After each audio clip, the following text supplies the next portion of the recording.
make a fake Phoenix and then fly the Phoenix around and actually scout what is going on. But he's not going to be doing that in this case. I think he may be trying to hallucinate perhaps some other units, which would be a very interesting strategy. He's going to use the Observer here to spot the high ground, and he can see that there are a lot of Marine and Marauder up here, which he's still going to attack anyway. Puts a force field down. It was a decent position. If he perhaps had a second one to cut off all the forces, they would have to run around here. But he's not going to do that just at the moment. He only does have one sentry. So he's going to be getting the blink up, which is just about 3/4 done almost. And he's probably going to try and blink in and use some blink harass here on this high position from Calvus. And it looks as if Calvus's reaction is actually to head over to the island expansion. He's got some SCVs riding in that command center. He's going to try and take that one for himself, but it looks as if he's trying to push up this ramp. Not the greatest way to push in there, just walking straight up, with some of the Zealots actually getting caught at the back.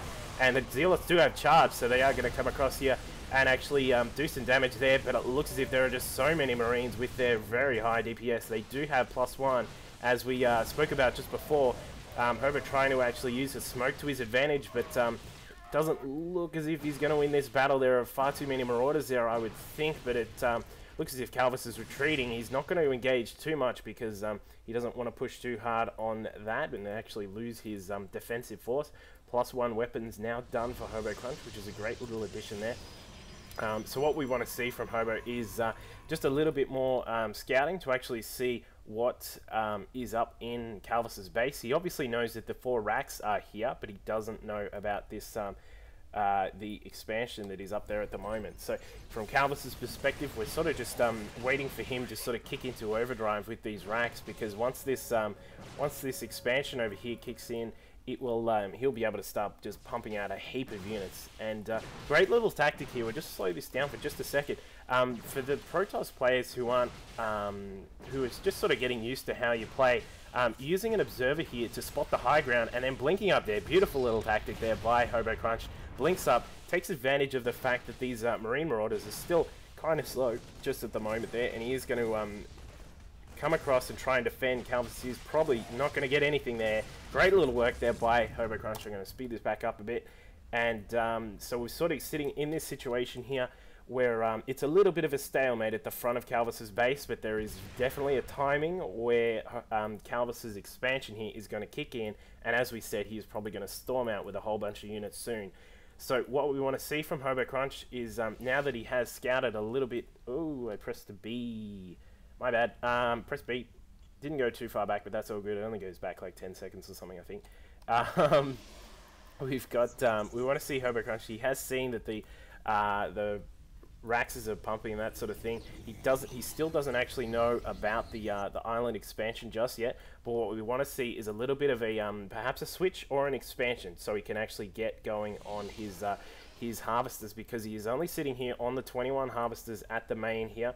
But what he has done is actually taken this gold down here, which is a surprising maneuver. Perhaps it's a little bit of a sort of a reaction to the fact that he is probably suspecting that Calvus actually has the island expansion, and what he's going to do here is try and take advantage of the fact that Calvus cannot move out just at the moment, or theoretically cannot move out, but I think if Calvus actually wanted to, he probably could push out a bit.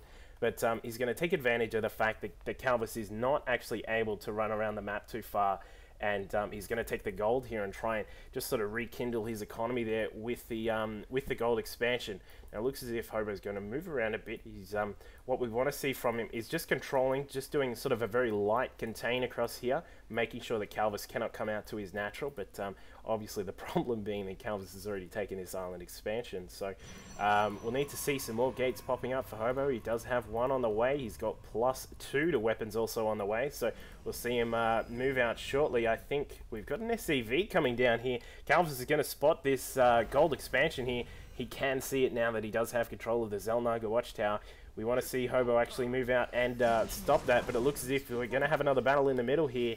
There are a whole heap of Marauders and Marines here. This is not probably the best position to engage. We can see that hallucinated Phoenix up here, and this is sort of a bit of a detrimental place to be engaging the Terran forces. He's got a lot of Zealots back here stuck in the backside of the Stalkers, but these guys are not going to get away, and we'll probably see a big push here from Calvis. And as we said before, just a little bit of economy is lacking here from Hobo Crunch. He needs to pump out some more probes here just to make sure he's actually utilizing this main to its fullest extent. He is obviously getting a whole heap of minerals here. As we can see, he's actually just slightly ahead of Calvis in regards to the mineral income.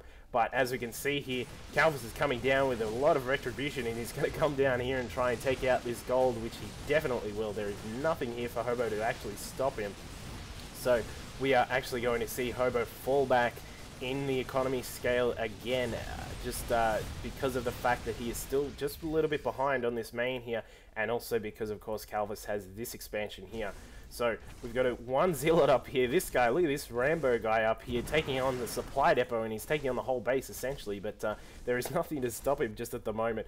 But we will see how Hobo reacts here. This is obviously a very tight position for Hobo at the moment. He's currently sitting just on 43 over 66, and Calvis is sitting on 94. He is supply block, but he is on 94 supply at the moment. So as I said, that expansion over on the island has kicked in, and now we have a whole heap of Marine Marauder here with the Medivacs as well. So we need to see a reaction from Hobo in terms of how he's going to try and counter it.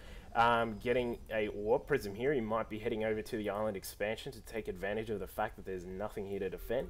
A scan goes down. Calvis would have actually seen this Warp Prism, so he's going to know that there could be a drop on the island. But Hobo is now now that he's sort of stuck for building his units, he's got a whole heap of gas, but no minerals at the moment. There, of course, he still has a little bit of minerals left here in the main, and we have a big push coming here from Calvis. We're going to see quite a large battle here from these two players. And I pressed B again. My bad, guys. We'll just go back and actually have a quick look. So we've got a lot of minerals here from Hobo, and he's not really utilizing the fact that he has a lot of gas. What we would have wanted to see was some Colossi actually coming across, getting some Colossi out and actually taking advantage of the fact that he could burn up a lot of these units that Calvis has here. But we're not going to see that. There are a lot of sentries here, which could be a deciding factor in this battle, depending on how he actually utilizes a force field. Calvis moving up now. He's going to just walk in here. He does have vision of the high ground, of course, thanks to those Medivacs that are there. We do see some force fields here.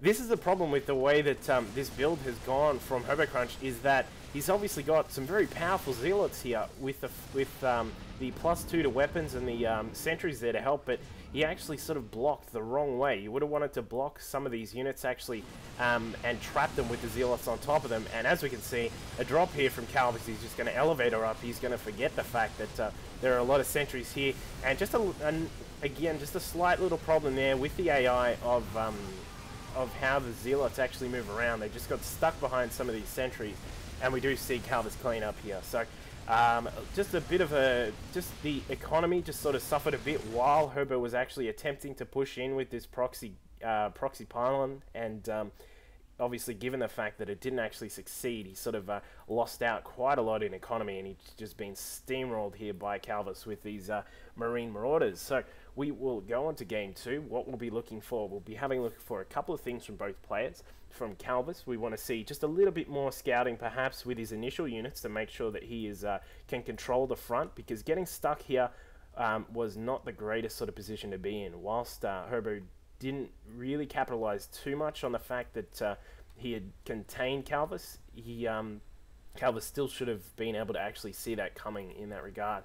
And from Hobo, we obviously want to see just a little bit more economy control, which will be really help, especially when he's went very high on tech there with getting all of the upgrades and that sort of thing. We want to see just a little bit more economy control there. So we'll see you guys in game 2. Thank you very much for watching. Cheers.